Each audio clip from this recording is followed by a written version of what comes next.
Awalnya roti gempol ini diawali dari usaha nenek. Jadi sekitar 1958 sudah didirikan toko roti, tapi tidak di Bandung, di Salatiga.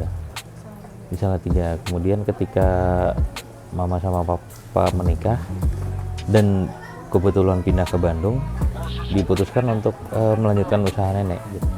Jadi didirikanlah usaha yang awalnya rumahan ini di Bandung untuk mensupport kehidupan dan melanjutkan usaha yang memang dulu ada di Salatiga.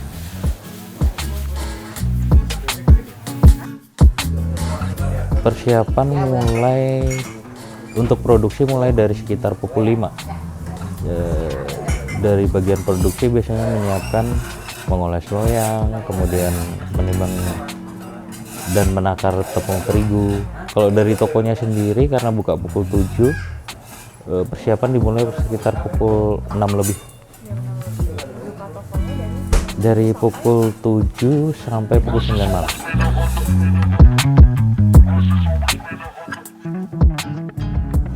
Menjaga konsistensi rasa dari produk yang susah sebenarnya. Karena dari awal berdiri sempat beberapa kali harus melakukan penyesuaian,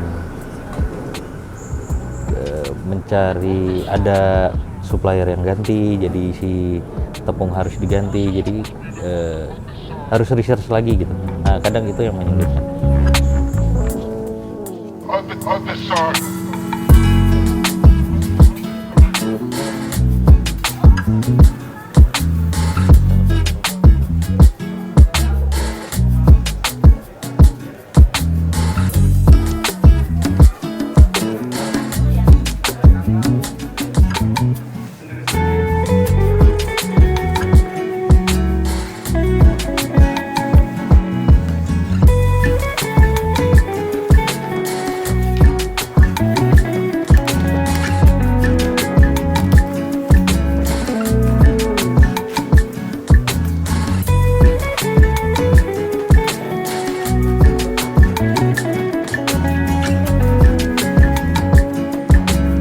Kalau bahan-bahan biasanya kami disuplai, jadi tinggal telepon, kemudian nanti supplier datang mengirim.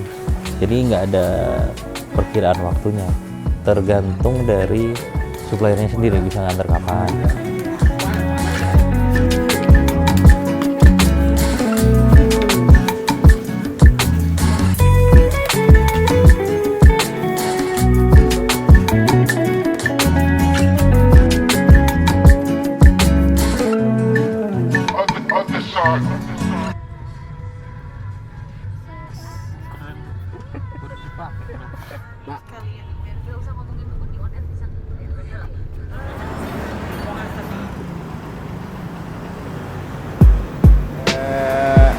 Awal buka tahun 2007, biasa kayak yang lain lah, kalau usaha merintis dari nol, nggak seramai ini, malah pernah kakak saya pas pertama jualan sampai 1 tahun jualan itu pernah 1 hari dapat 5 porsi, 6 porsi.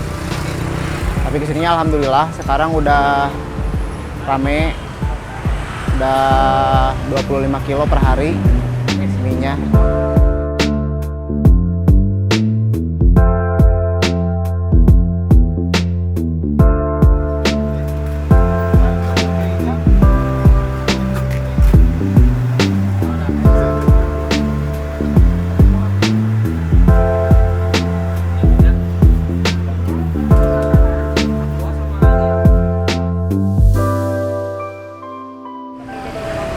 Sebenarnya sih sama aja, cuman beda di kuah.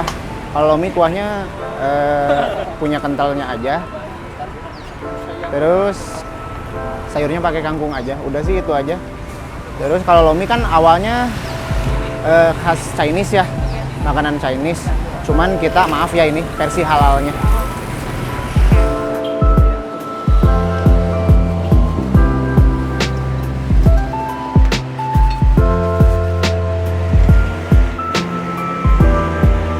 Nggak buka cabang kita.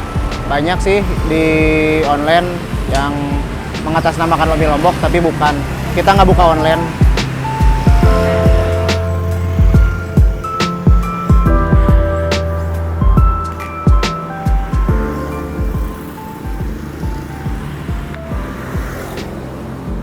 Awal mulanya sih dari gang ke gang sih teh.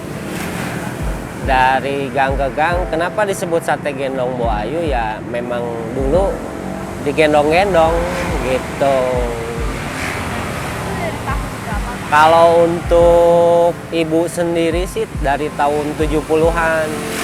Dari tahun 70-an tuh yang ngeliling gang ke gang disebut sate gendong ya anglonya dibawa-bawa, satenya digendong gitu.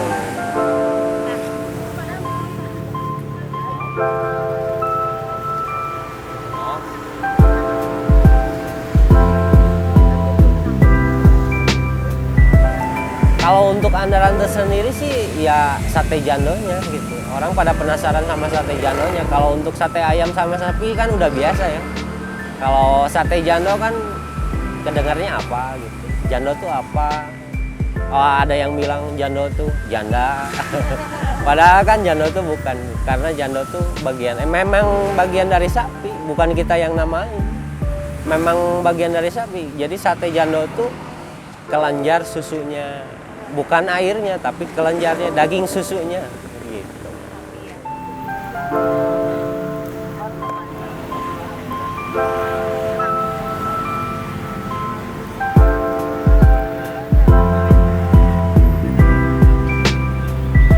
Nah, kalau untuk hari Selasa sampai hari Kamis tuh kita dari jam 7 sampai jam 4-an. Kalau untuk Jumat sampai Senin sampai jam 5. Jadi terbagi dua tim juga sih kalau untuk Jumat ke Senin. Ada 2 shift.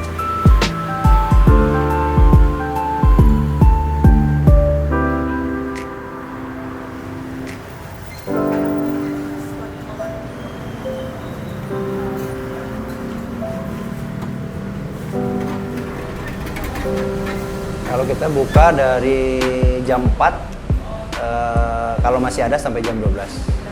Jam ramainya itu baru buka juga kadang kalau pas ini udah ramai. Kadang buka sampai akhir itu enggak ini paling jeda paling cepat jam 9 lah habis.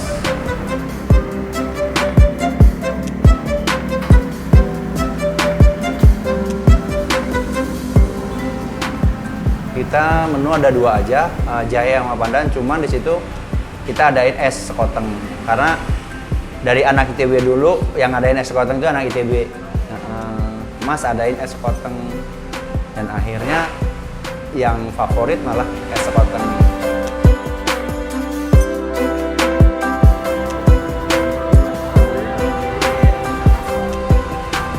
Ya kita ngerintis dari tahun 2016 sama kita buka di Unpad, samping Unpad, pintu keluar Unpad, tepatnya di Tengku Umar.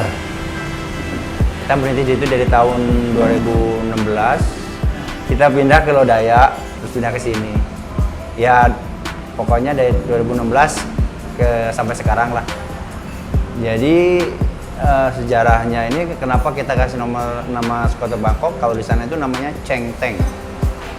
Ya itu khas makanan orang Tionghoa. Nah identik kalau Cheng Teng itu isiannya itu rempah-rempahan. Semacam biji barley, terus ada jali-jali, datang kue, kacang hijau juga ada. Cuman kalau kita perpaduan disamakan dengan yang ada di Bangkok sana, kita samakan dengan Cheng Teng, mungkin di lidah orang Indonesia nggak bakal masuk. Karena identik di sana itu buat minuman kesehatan.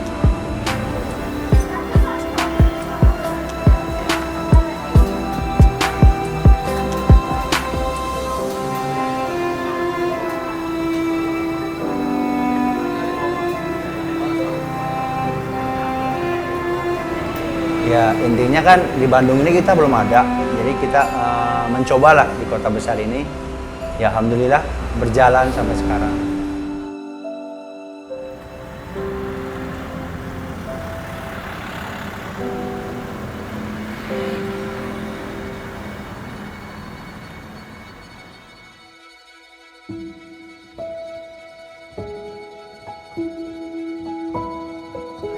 Jadi kalau pandemi itu kan kita mungkin bukan nasional, dunia mungkin ya.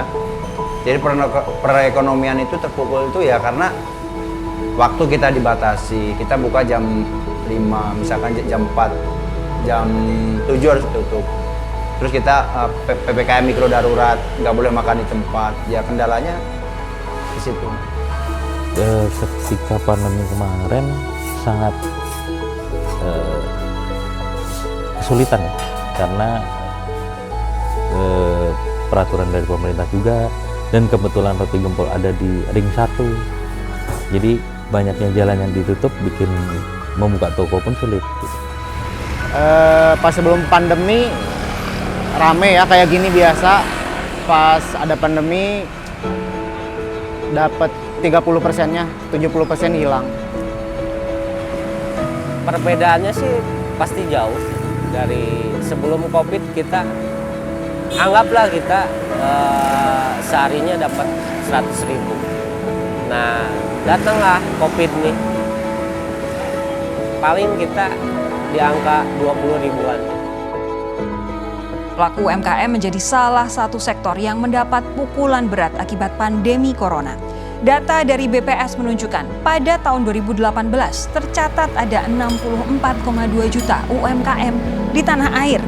Kementerian Tenaga Kerja menyebut per 20 April ini tercatat 538.385 pekerja di sektor UMKM di PHK. Kondisi ini terjadi menyusul 31.444 perusahaan tempat mereka bekerja terkena dampak corona.